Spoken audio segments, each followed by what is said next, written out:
भैया जी देखिए आज हम महोदय 2 मिनट अपना पहले लेंगे आपको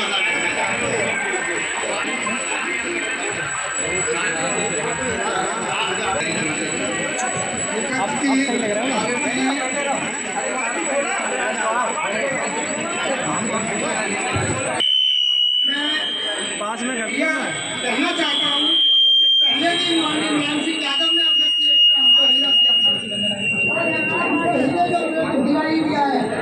हीरा के बदले में हीरा दिया है, हीरा दिया है। तालियां तो हो जाते हैं जनता से प्रार्थना करता हूँ कि 7 मई को ग्राम सभा लंबिया से भारी मतों से साइकिल का बटन दबा करके भैया का उत्साह बढ़ाएं।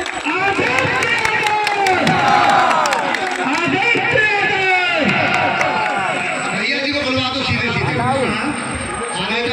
सभा में उपस्थित बहुत बहुत सम्मानित सुनील सिंह यादव मेंबर साहब, उपस्थित बहुत बहुत सम्मानित पूर्व प्रमुख पान सिंह यादव जी, प्रेमपाल सिंह यादव जी, मांगेलाल कश्यप तिवारी जी, अर्जुन सिंह पाल जी, ऋषिपाल सिंह जी,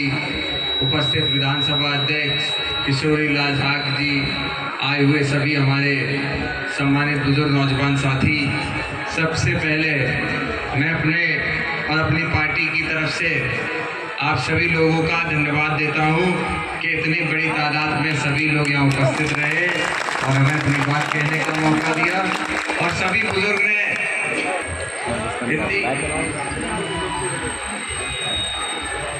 और साथ ही में इतनी बड़ी तादाद में उपस्थित तो रहे, लेकिन जो बुजुर्गों ने इतना प्यार आशीर्वाद दिया और माला पहनाई, उसके लिए आप सभी का धन्यवाद। देखिए कार्यक्रम बहुत हैं, तो कोई भूमिका ना बनाते हुए हम सीधे अपनी बात पे आते हैं कि जो आज हम आपके बीच में 2024 का ये लोकसभा चुनाव है उसको देखते हुए आए और आज जिस स्थिति में ये लोकसभा चुनाव हो रहा, ये आपसे हमसे नहीं छुपा है कि आज जहां भारतीय जनता पार्टी की सरकार केंद्र में भी और प्रदेश में भी, दोनों जगह इनकी सरकार है, लेकिन आज जिस बदहाली में किसान है, जिस स्थिति में जितना बेरोजगारी का दर आज हो चुका है, नौजवान लाखों करोड़ों नौजवान रोज बेरोजगार टहल रहा है, कहीं ना कहीं इसका सीधे जिम्मेदारी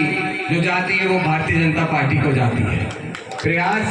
हमारा आपका ये होना चाहिए कि जो आने वाली पीढ़ी है उसको रोजगार मिल सके, जो हमारे किसान भाई हैं वो सही तरीके से अपनी उपज जो होती है, जो फसल होती है, उसको सही दाम में बेच पाए। लेकिन आज जो ये लोग थे भारतीय जनता पार्टी वाले जो कहते थे कि हम किसान की आय को दुगना कर देंगे, आज वास्तविकता में 10 साल बाद इनकी सरकार के किसान की जो आय थी वो आधी हो चुकी है लगभग। तो मैं आप सबसे यही अनुरोध करूंगा कि ये जो भारतीय जनता पार्टी के लोग हैं, ये बहुत बड़े जो कहा जाए कि बहरूपीय हैं, ये हमारे तुम्हारे बीच आएंगे, बहुत मीठी मीठी बातें करेंगे। पिछले 2014 में भी, फिर 2019 में भी इन्होंने आपको हमको धोखा दिया। धोखा ऐसे दिया कि पहले इन्होंने कहा कि 2 करोड़ रोजगार हम नौजवानों को देंगे, फिर इन्होंने कहा हम किसान की आय को दुगना कर देंगे, और भ्रष्टाचार के लिए तो कहते थे कि भ्रष्टाचार हम पूरा खत्म कर देंगे, बल्कि वास्तविकता ये है कि पूरे उत्तर प्रदेश के कार्यकाल में, पूरे इतिहास में आप देख लेना, इतना भ्रष्टाचार किसी सरकार में नहीं था जितना अब इस समय इनकी सरकार में भ्रष्टाचार है। थाने सिर्फ लुटाई का अड्डा बन चुके हैं। उदाहरण के तौर पे अगर किसी गांव में एक परिवार में 2 भाई हैं और जमीन को लेकर इनकी लड़ाई हो जाती है, विवाद हो जाता है, तो वो परिवार पहले तहसील में जाके लेखपाल से लेके तहसीलदार तक लुटता है। एक रजिस्ट्री, एक बैनामे के ऊपर 5-5, 10-10 हजार रुपया देना पड़ता है। तो जायज काम है, उसके लिए भी आप पैसा देते हो।